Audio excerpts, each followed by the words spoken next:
বিরতির পর স্বাগত। ইতিমধ্যেই নির্বাচনী যুদ্ধে নেমে পড়েছে শাসক দল বিজেপি।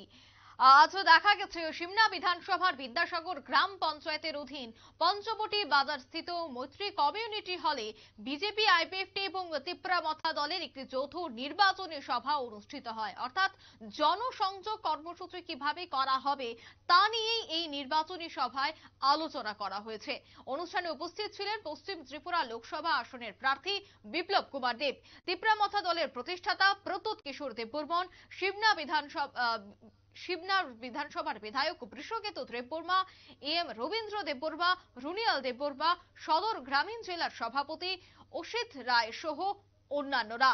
প্রত্যেককে আজ বক্তব্য রেখেছেন এই সভাকে কেন্দ্র করে, বিশেষ করে কিভাবে সংগঠনকে মজবুত করা যায়, তৎসঙ্গে সাংগঠনিক বিভিন্ন কর্মসূচিতে কিভাবে নিচুতলার কর্মীদের এগিয়ে আসতে হবে সে সমস্ত বিষয় নিয়েই মূলত আলোচনা হয়েছে। কি বলছেন উপস্থিত অতিথিরা শোনাবো।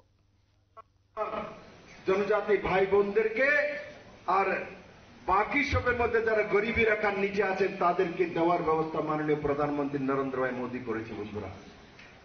আর কমিউনিস্টের সময় ঘরে চাল নেই, ভাত নেই, তার জন্য মানুষকে না খেয়ে থাকতে হতো। এই রাজ্যের মধ্যে ইতিহাস রয়েছে। আমি মুখ্যমন্ত্রী হওয়ার পরও আমার উপরে ইলেকশন জিতেন চৌধুরী লাগিয়েছিল। বাদল চৌধুরী এরা বিধানসভাতে বলতো যে বিপ্লব দেব মুখ্যমন্ত্রী গন্ডা সরাতে और अम्बासर কাছে এক বুড়ো জনজাতি মহিলার ফটো দৈনিক সংবাদে ছাপিয়ে দিয়েছে যে ঘরে চাল নেই, না খেয়ে মরছে বিপ্লব দেব মুখ্যমন্ত্রী, ত্রিপুরার মানুষ না খেয়ে মারা যাচ্ছে। কারণ কি ওদের সময় না খেয়ে মারা যেত, তার জন্য ওইটাই কপি করছে। আমি তো বিপ্লব দেব, আমি তো মহারাজার বন্ধু, আমি এইভাবে বসার নয়। আমি সঙ্গে সঙ্গে ওই বাড়ির মধ্যে ডিএম এসডিএম কে পাঠিয়ে দিয়েছি। বিশ্বকুতু তখন এমএলএ ছিল।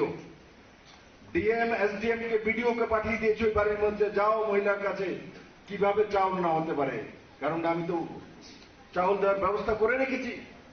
ওই বাড়িতে যাওয়ার পর দেখে তার কাছে 20 কিলো চাউল আছে ঘরের মধ্যে স্টকে।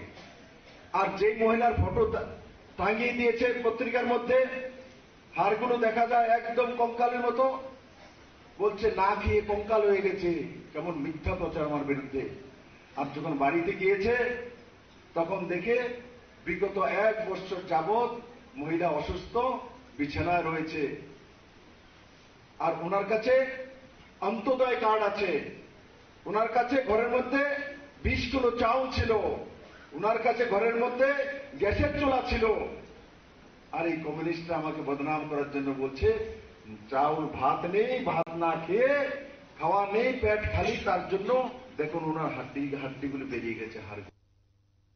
আপনারা শুনলেন বিপ্লব কুমার দেবের বক্তব্য। তিনি বলছেন যে বিগত আমলে কি কি অসুবিধার সম্মুখীন হতে হতো রাজ্যবাসীকে এবং বর্তমানে কেমন রয়েছেন রাজ্যবাসী।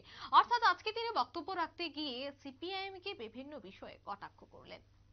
নিয়ে নিচে ছোট্ট একটি বিজ্ঞাপন বিরতি, সঙ্গে থাকুন।